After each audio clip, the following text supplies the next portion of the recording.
Hello and welcome to How to Login. In this video, I'm going to be teaching you how you can choose the chat limits in Signal Messenger. So let's go ahead and start the video without wasting any more time. Open the Signal app on your phone. Then click on your profile on the top left-hand corner of your screen.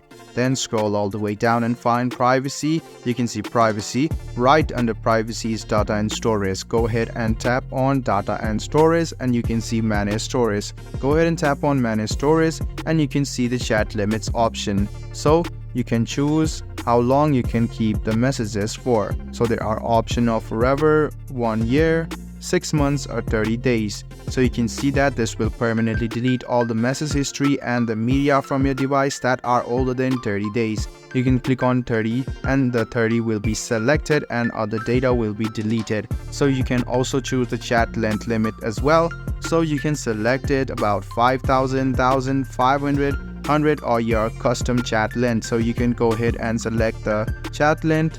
So click delete afterwards. What this will do is limit your chat and compress your chat as well, so it will save a lot more space than usual. And you can also apply the limits to link device as well. So if you don't want to do this, just go ahead and disable this button. So guys, I hope this video about how you can choose the chat limits in Signal Messenger was helpful for you. If you still have any kind of confusion, please do mention us on the comment section down below. Like the video, subscribe to the channel and do hit the bell button for more. Hope to see you in the next video as well. Until then, goodbye, take care and make sure you enjoy.